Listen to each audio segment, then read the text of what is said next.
नमस्कार साथियों, मैं दिलीप सिंह चारण श्री राम क्लासेस के ऑनलाइन प्लेटफॉर्म पर आप सभी का हार्दिक अभिनंदन करता हूं। दोस्तों सभी को जय मां करनी। दोस्तों अपने चल रहा है राजस्थान इतिहास के अंदर मध्यकालीन इतिहास, और मध्यकालीन इतिहास के अंदर अपन पढ़ रहे थे चौहान इतिहास, चौहान वंश के बारे में अपन पढ़ रहे थे। मैंने आपको कल बताया गत कक्षा में कि चौहान वंश की उत्पत्ति, साथ में चौहान वंश के प्रारंभिक स्थल कौन कौन से, इन सभी चीजों के बारे में चर्चा करेंगे। शासन काल का क्रम क्या रहा, शाखाएं कौन कौन सी रही, इन सभी पहलुओं पर अपन चर्चा करते चलेंगे, पढ़ते चलेंगे। अजमेर के सांबर के चौहान है, अजमेर के चौहान है, रणथंबोर के चौहान है, नाडोल के चौहान है, जालोर के चौहान है, सिरोही के चौहान है, बूंदी के चौहान है, कोटा के चौहान है। इस तरह से क्रम वाइज अपन पढ़ते चलेंगे मित्रों।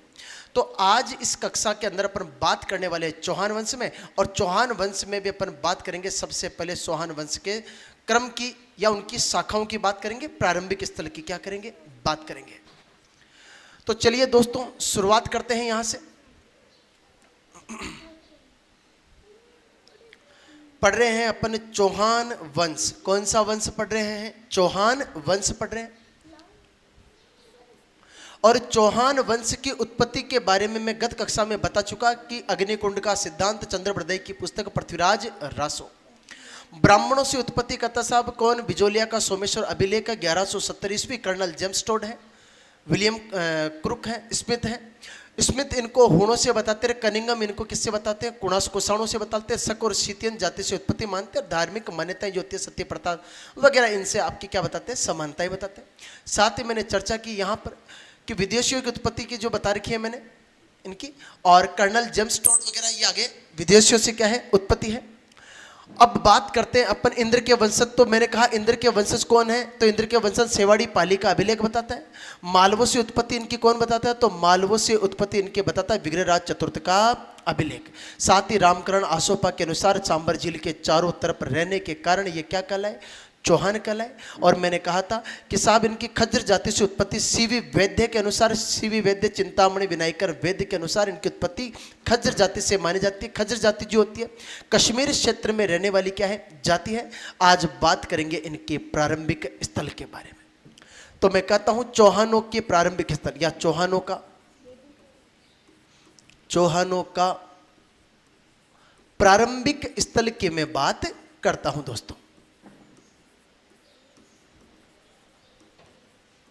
और चौहानों का प्रारंभिक स्थल किसे माना जाता है? तो याद रखना, चौहानों की उत्पत्ति का जो अपने को साक्ष्य मिलते हैं मुख्य रूप से वो सांबर से मिलते हैं साहब। तो चौहानों का प्रारंभिक स्थल किसे कहते हैं साहब? सांबर को कहते हैं। सांबर प्राचीन नाम क्या है? सपाद लक्ष्य। सपाद लक्ष्य सांबर का प्राचीन नाम पूछे तो सपाद लक्ष्य। और प्रारंभिक राजधानी पूछे इनकी तो याद रखना अहिछत्रपुर नागौर। साथ ही मैं बात करूंगा चौहानों की प्रारंभिक राजधानी, प्रारंभिक स्थल पूछे तो सपाद लक्ष्य सांबर है। और प्रारंभिक क्या पूछे आपसे? राजधानी पूछे तो प्रारंभिक राजधानी कौन सी है? तो प्रारंभिक राजधानी है नागौर। और नागौर का प्राचीन नाम क्या है? अहिछत्रपुर। तो इस नाम से ही चले जाते थे पहले, अहिछत्रपुर, अहिछत्रपुर। चलिए यहां साथ साथ अपन बात करेंगे अब चौहानों के शाखाओं के बारे में। किसकी बात करेंगे? चौहानों की शाखाओं के बारे में अपन बात करने वाले हैं। तो चौहानों की शाखाएं कहां कहां हुई साहब? तो सबसे पहले मैं बात करता हूं चौहानों की शाखाओं में। किसकी शाखाएं पढ़ेंगे अपन? चौहानों की शाखाएं। चलिए चौहानों की जो शाखाएं हैं कहां कहां फैली है?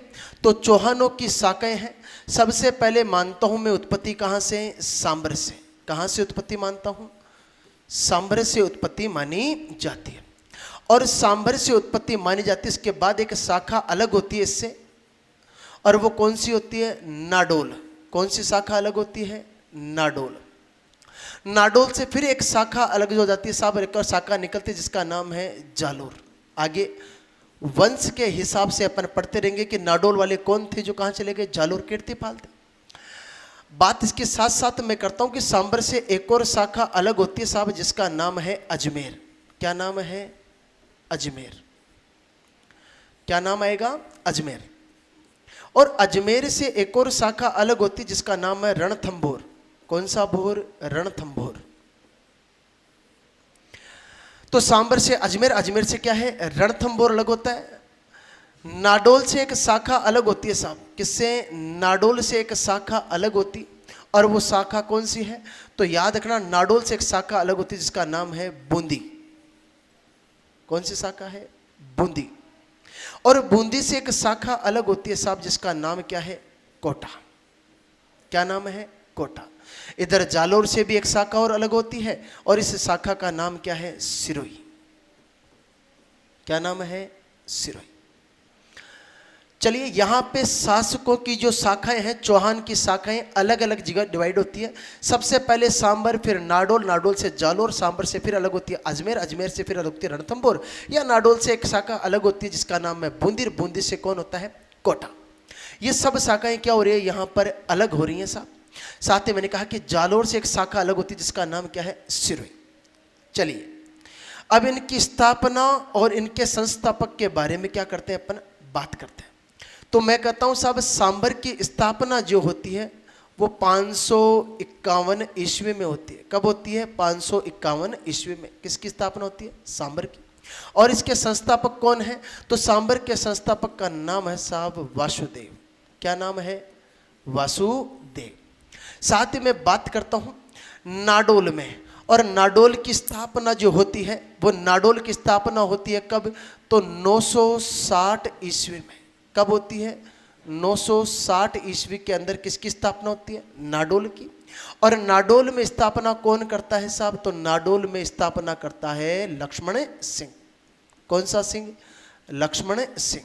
चलिए, इसी के साथ मैं बात करता हूं यहां पर तो जालोर की, और जालोर की स्थापना करने वाला कौन है और कब होती है? तो सन 1181 ईस्वी में। कब? सन 1181 ईस्वी के अंदर किसकी स्थापना होती है? तो किसकी स्थापना होती है? जालोर की। और जालोर के संस्थापक का नाम पूछे जाए तो कीर्तिपाल। कौन सा पाल है? कीर्तिपाल। चलिए, कीर्तिपाल के बाद में अपन बात करते हैं कि सांबर से कौन अलग हो रहा है? अजमेर। और अजमेर की स्थापना होती है 1113 ईस्वी में। कब होती है? 1113 ईस्वी में एक संस्थापक आता है जिसका नाम है अजय राज। कौन सा राज? अजय राज। चलिए, अजय राज के बाद में अजमेर से एक शाखा अलग होती है साहब, जो पृथ्वीराज तृतीय का पुत्र होता है गोविंद राज। 1194 ईस्वी में रणथंभौर में चौहान वंश की क्या रखता है? नींव रखता है।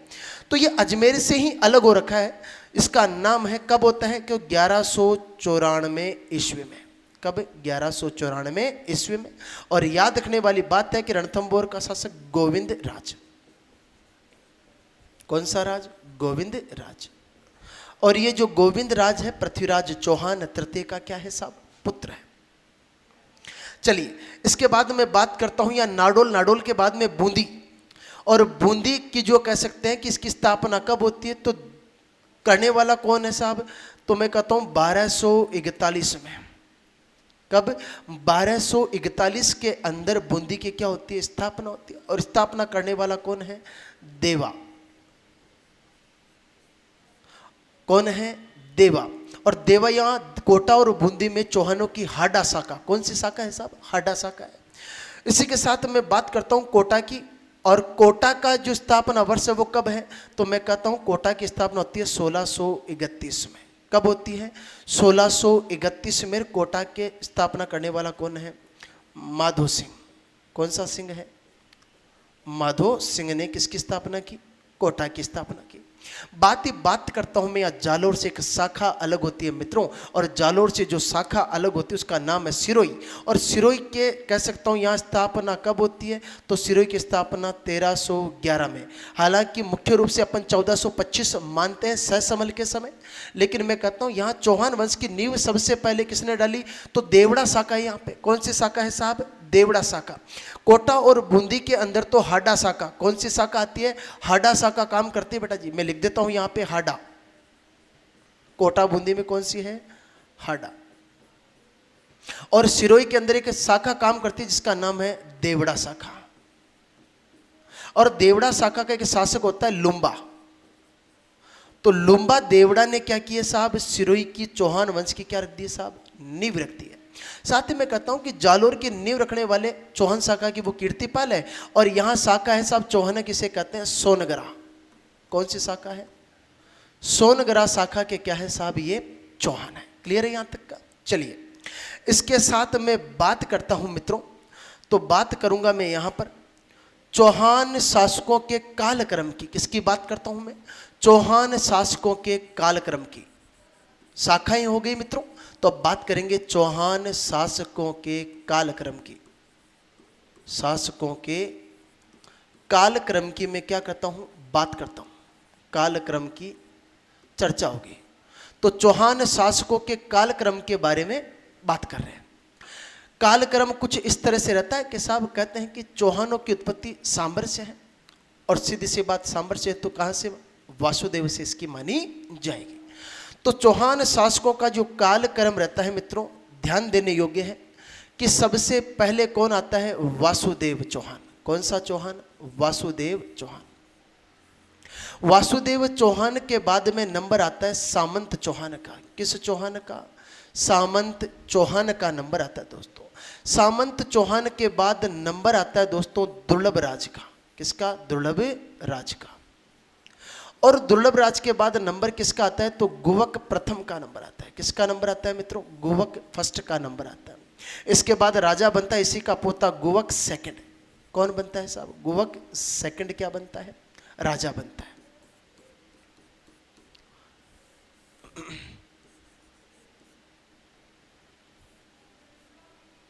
दो, तीसरा नंबर, चौथा और ये पांचवा।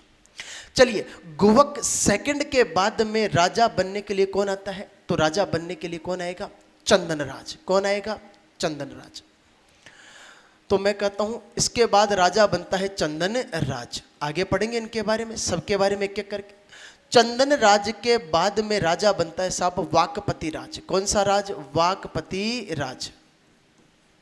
वाकपति राज। और वाकपति राज के बाद में राजा बनता है साहब सिंह राज। कौन सा राज, सिंह राज राजा बनता है। और सिंह राज के बाद में एक और राजा बनता है जिसका नाम है, क्या नाम आएगा, विग्रह राज सेकंड। कौन सा सेकंड, विग्रह राज सेकंड। याद रखना, गुजरात के चालुक्य शासक मूलराज को हराता है साहब।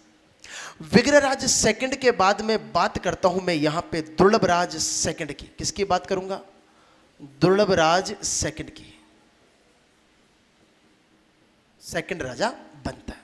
चलिए दुर्लभ राज सेकंड के बाद में राजा कौन बनता है, तो ये 6 नंबर पे, ये 7 नंबर पे, ये 8 नंबर पे, ये 9 नंबर पे और ये 10 नंबर पे। दुर्लभ राज जैसे ही आता है तो 11वें नंबर पर राजा बनता है साहब। कौन राजा बनता है, गोविंद तृतीय। अरे कौन सा तृतीय बेटा जी, गोविंद तृतीय क्या बन जाता है साहब, राजा बन जाता है, गोविंद तृतीय। और गोविंद तृतीय के बाद में 12वें नंबर पे राजा बनता है साहब वाकपति राज। कौन, वाकपति राज सेकंड।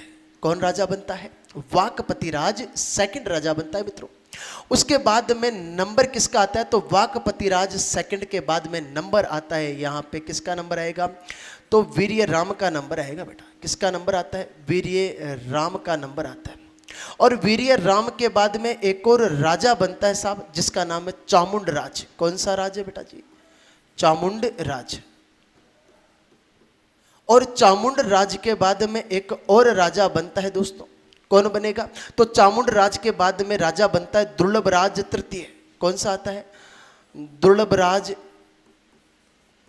तृतीय। और दुर्लभ राज तृतीय के बाद एक राजा बनता है साहब, और वो राजा कौन बनता है, विग्रह राज तृतीय। कौन सा राजा बनता है, विग्रह राज तृतीय।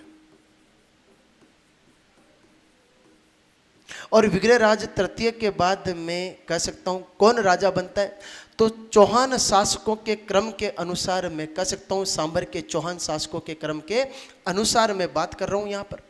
तो अंतिम राजा कौन बनता है, तो पृथ्वीराज प्रथम। पृथ्वीराज प्रथम। यहां जो बात हो रही है मित्रों, वो सांबर के चौहानों की। किस चौहानों की बात कर रहा हूं मैं? सांबर के चौहानों की बात कर रहा हूं। सांबर के चौहान शासकों का कालक्रम है बेटा। किसका कालक्रम है? चौहान शासकों का कालक्रम है। सबसे पहले राजा बनता है साहब वासुदेव, वासुदेव के बाद सामंत चौहान, उसके बाद दुर्लभराज, दुर्लभराज के बाद गोवक प्रथम, और गोवक प्रथम के बाद राजा कौन बनता है? गोवक सेकंड। इसी के साथ मैं बात करता हूं कि इसमें राजा कौन बनेगा? चंदनराज, चंद्रराज के बाद में वागपतिराज, वागपतिराज के बाद में सिंहराज, और सिंहराज के बाद विग्रहराज सेकंड, विग्रहराज सेकंड के बाद में दुर्लभराज सेकंड। इसके बाद में बात करता हूं 11 नंबर पे तो गोविंद तृतीय बनता है, गोविंद तृतीय के बाद में वागपतिराज सेकंड बनता है, उसके बाद वीर्यराम बनता है, उसके बाद चामुंड राज बनता है, उसके बाद दुर्लभराज तृतीय बनता है, विग्रहराज तृतीय बनता है, और अंत रूप से सांबर का अंतिम चौहान शासक पूछा जाए तो पृथ्वीराज प्रथम जो होता है सांबर का अंतिम चौहान शासक, और प्रथम पुरुष पूछा जाता है तो वासुदेव चौहान। ये सांबर के शासकों के कह सकते हैं क्या है साहब? काल क्रम है साहब। इनके बाद एक कई बार एग्जाम में प्रश्न आता है कि निम्नलिखित शासकों को काल क्रम के अनुसार जमाइए। तो यहां से एक प्रश्न आपको हल रहेगा। चलिए इसके बाद बात करता हूं मैं यहां पर वापस, कहां के चौहान पढ़ने वाले कालक्रम के अनुसार? तो सांभर के चौहान पढ़ने वाले। कहां के? सांभर के चौहानों के बारे में कालक्रम के अनुसार पढ़ने वाले हैं। तो सांभर के चौहान है मित्रों, तो सांभर के चौहानों में सबसे पहला नंबर किसका आएगा?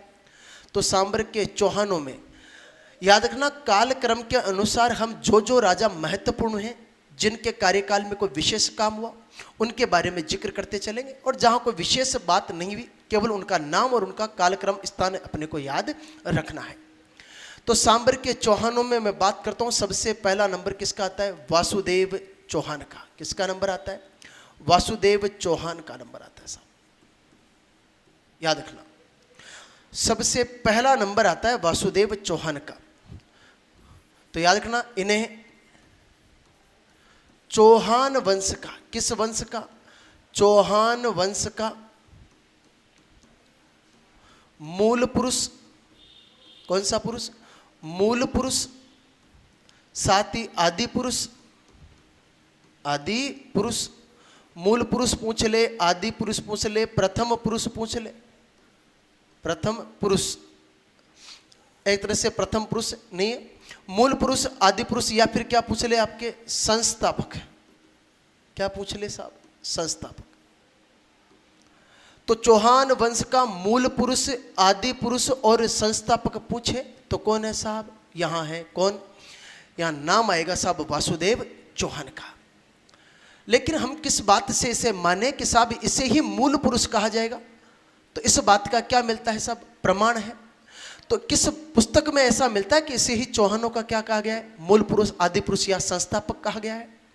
तो एक पुस्तक है साहब, राजशेखर की पुस्तक है। किसकी पुस्तक? राजशेखर की पुस्तक। राजशेखर की पुस्तक है। और राजशेखर की उस पुस्तक का नाम पूछे तो प्रबंध कोश। अरे कौन सा कोश है? प्रबंध कोश। राजशेखर की पुस्तक प्रबंध कोश के अनुसार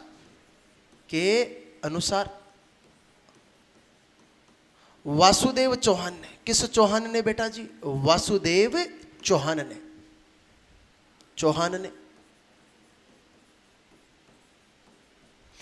551 ईस्वी में, कब? 551 ईस्वी में सांभर में। कहां बेटा जी? सांभर में। चौहान वंश की क्या रखी? तो चौहान वंश की नींव रखी साहब। चौहान वंश की नींव रखी।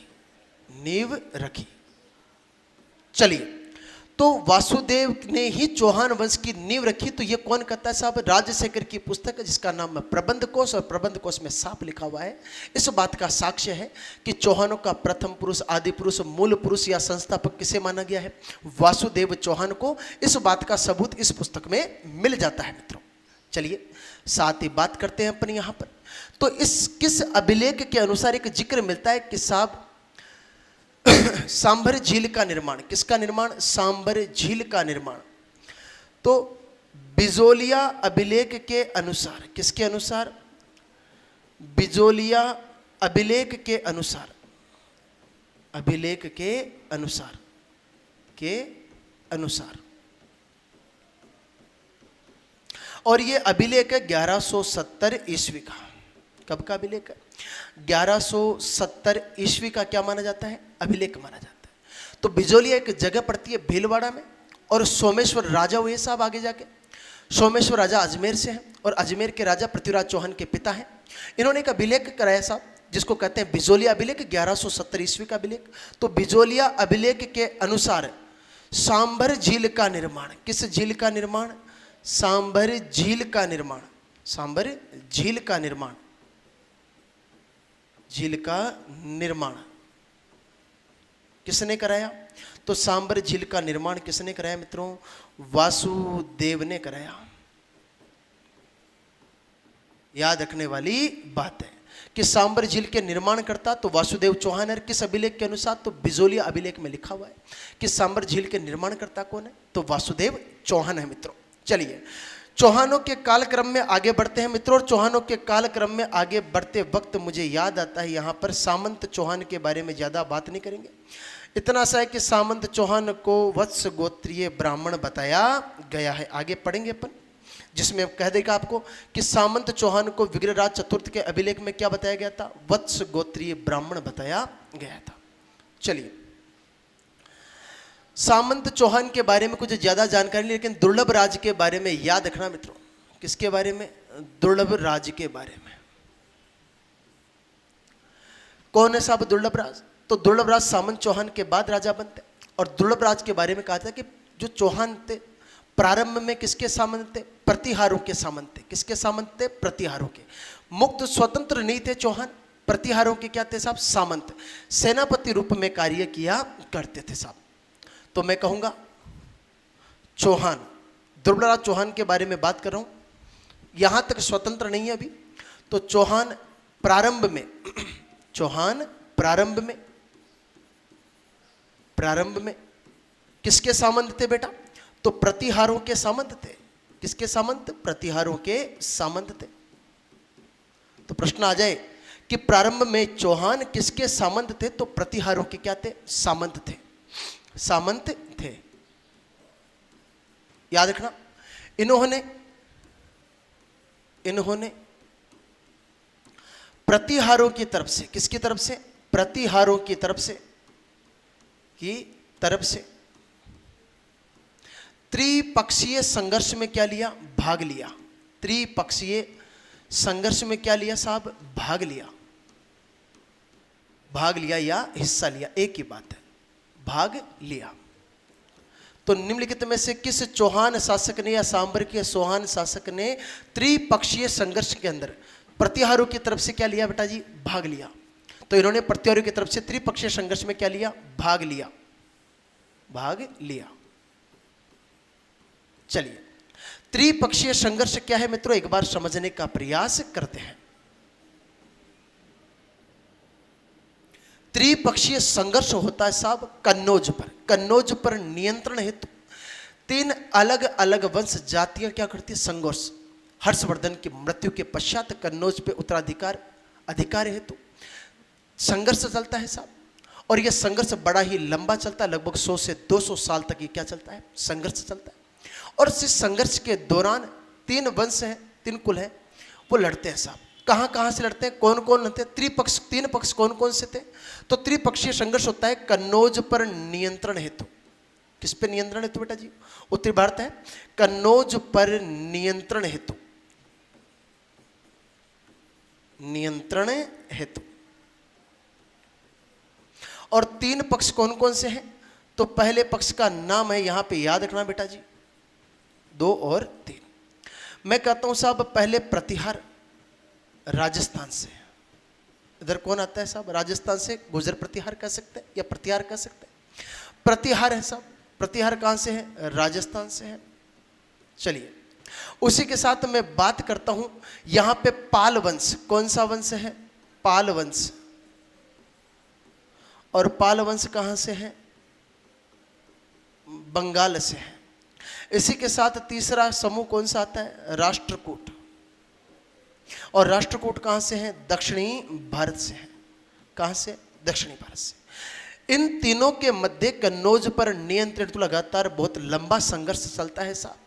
और अंत में विजय किसकी होती है? तो अंत में विजय जो होती है वो प्रतिहारों की होती है। किसकी होती है साहब? प्रतिहारों की क्या होती है साहब? यहां पर जीत होती है। और प्रतिहारों की जीत हो रही है, लेकिन यहां प्रतिहार किसको चेहरा बना के लड़ रहे हैं? तो दुर्लभ राज को चेहरा बना के लड़ रहे हैं, हालांकि खुद भी लड़ रहे हैं, लेकिन यहां पे नेतृत्व कौन करता है साहब? चौहानों में से। तो दुर्लभ राज यहां पर क्या करता है साहब? नेतृत्व करता है। चलिए, दुर्लभ राज के बाद में अपन बात करते हैं एक और चौहान शासक की। दुर्लभ राज के बाद में किसकी बात करूंगा? 2 नंबर पे है बेटा, और ये पीछे वाला कितने नंबर पे रहेगा? तो अपने 1 नंबर पे है। चलिए, अब यहां पे बात होने वाली है किसकी? दुर्लभ राज के बाद में कहता हूं साहब गुहक प्रथम राजा बनता है। कौन बनता है? गुहक प्रथम राजा बनता है। तो मैं बात करता हूं किसकी? गुहक प्रथम की। किसकी बात करूंगा? गुहक प्रथम की। क्या कर रहा हूं मैं? बात कर रहा हूं यहां पे। और गुहक प्रथम के बारे में 2-4 चीजें एग्जाम के पॉइंट ऑफ व्यू से अपने को देखनी पड़ेगी मित्रों यहां पे। तो सपला जो आता है, गुहक प्रथम क्या है? तो गुहक प्रथम प्रतिहार राजा नागभट्ट सेकंड का क्या था? सामंत था साहब। ये किसका सामंत था? तो प्रतिहार राजा नागभट्ट सेकंड का क्या था साहब? सामंत था। तो मैं कहूंगा गुहक प्रथम के बारे में प्रतिहार राजा, मैंने कहा ना कि सामंत थे, ये स्वतंत्र नहीं थे। तो प्रतिहार राजा नागभट्ट सेकंड, कौन सा सेकंड बेटा जी? नागभट्ट सेकंड का सामंत था साहब। कौन? गुहक प्रथम या गुहक प्रथम, एक ही बात है। ठीक है, एक बात तो इनकी ये पता चलती है अपने को। दूसरा याद रखना, प्रतिहार राजा नागभट्ट सेकंड ने इन्हें कौन सी उपाधि प्रदान की? तो प्रतिहार राजा नागभट्ट सेकंड ने वीर की उपाधि प्रदान की साहब। तो प्रतिहार राजा किसने? प्रतिहार राजा नागभट्ट सेकंड ने। किसने? नागभट्ट सेकंड ने इन्हें किसकी उपाधि दी? तो वीर की उपाधि, वीर की उपाधि प्रदान की। उपाधि प्रदान की साहब, प्रदान की। तो प्रतिहार राजा नागभट्ट सेकंड ने किसकी उपाधि प्रदान की? तो प्रतिहार राजा नागभट्ट सेकंड ने किसकी उपाधि दी थी? वीर की उपाधि। अब भाई को लगा कि साहब अपन तो क्या है? वीर है, अपन किसके अधीन काम क्यों करें? क्योंकि भाई को क्या बोल दिया गया था? वीर बोल दिया गया था साहब।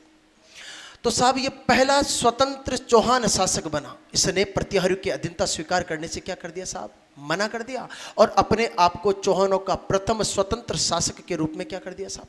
घोषित कर देता है। तो याद रखना, इन्होंने, या कह सकते हैं गुहक फर्स्ट। कौन है गुहक फर्स्ट? प्रतिहारों का, चौहानों का। किसका है? चौहानों का प्रथम स्वतंत्र शासक है साहब।